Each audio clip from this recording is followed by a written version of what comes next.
তারা আখেরাতকে ভুলিয়ে দেবে, আখেরাতে কোনো আলোচনা আসবে না, আখেরাতকে তারা চিন্তায় রাখবে না, মাথায় রাখবে না। কোনো ডিসকোর্স তো বুঝেন আপনার, ইন্টেলেকচুয়াল ডিসকোর্স, বুদ্ধিবৃত্তিক ডিসকোর্স, এগুলোতে, এই ডিসকোর্সে, এই আলোচনায় আখেরাত আসবে না, নো ওয়ে। আপনি বলেন তো বাংলাদেশের যে লিডিং পত্র পত্রিকা আখেরাতের উপর কোনো আর্টিকেল দিচ্ছেন না এই কোনোদিন? কোনো আলোচনা নাই।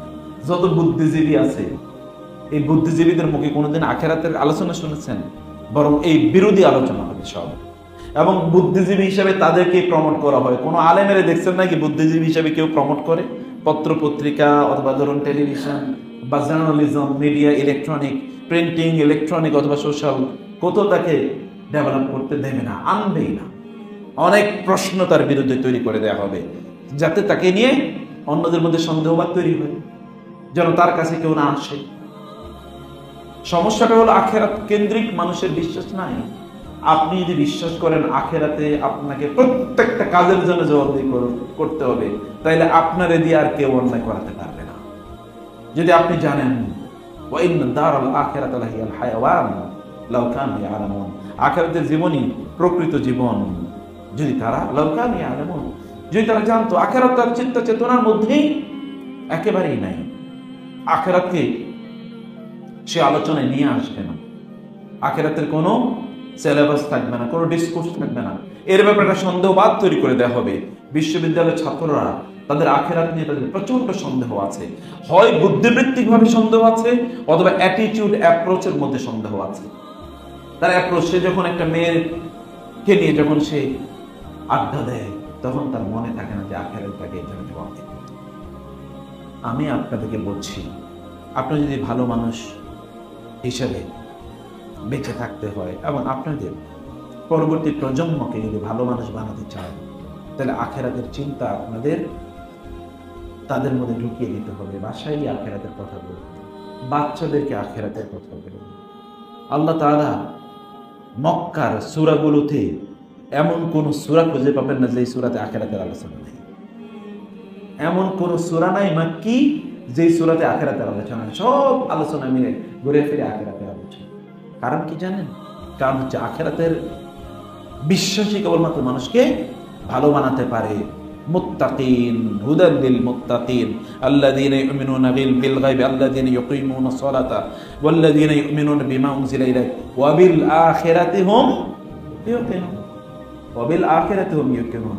এটা চারদিক থেকে আপনি পরিবেশন করে রাখেন। এই পৃথিবীর সবচেয়ে ভালো মানুষ ছিলেন সাহাবায়ে কেরামরা। একটাই তাদের ইস্যু, তা হলো আখিরাতের।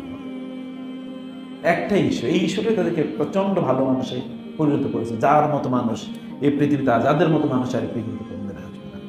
তাহলে এই লোকগুলোর আসলে মূল প্রবলেম কি? আলা ইয়াজুন্নু উলাইকা আন্নাহুম মাবউসুন লিয়াউমিন আযীম ইয়াউমা ইয়াকুমুন নাসু লিরাব্বিল আলামিন। যে মানুষরা রব্বুল আলামিনের সামনে দাঁড়াবে এবং তাদের প্রত্যেকটা জিনিসের জন্য তাদেরকে হিসাব নিকাশ এবং জবাবদিহিতার মুখে আসতে হবে, এরা কি তা বিশ্বাস করে না? আলা ইয়াজুন্নু উলাইকা, এরা কি তা বিশ্বাস করে না?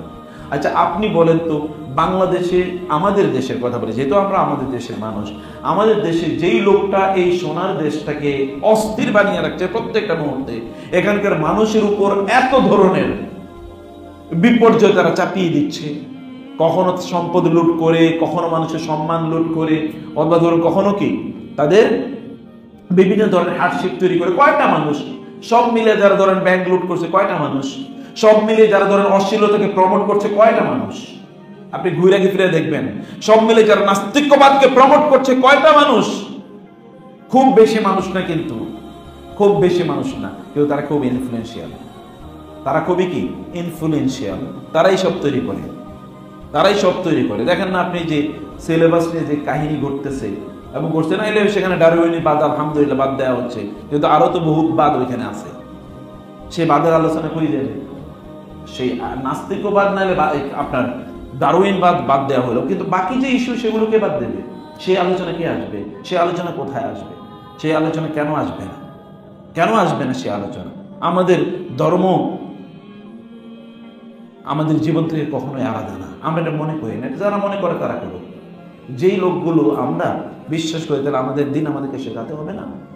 আমাদের দিন তো আমাদেরকে শেখাতে হবে। আখিরাতের বিশ্বাস যদি থাকে কোন মানুষ, তাহলে তিনি অবশ্যই আল্লাহর হতে বাধ্য। অবশ্যই তার মধ্যে অপরাধ থাকবে না, অপরাধ বোধ থাকবে না। কারণ সে জানে তার চোখটা সে কোন দিকে ফেরাচ্ছে, তার জন্য তাকে জবাবদিহি করতে হবে। তার হাতটা কোন দিকে ফেরাচ্ছে, তার চিন্তাটা কোন দিকে নিচ্ছে, তার অন্তরটা কি ভাবনা করছে, সব কিছুর জন্য তাকে আল্লাহর কাছে জবাবদিহি করতে হবে। এতে তো এই লোকটা এমনি ভালো মানুষ হয়ে যেতে হয়, বাধ্য ভালো মানুষ হওয়া, এছাড়া তার কোনো উপায় নাই।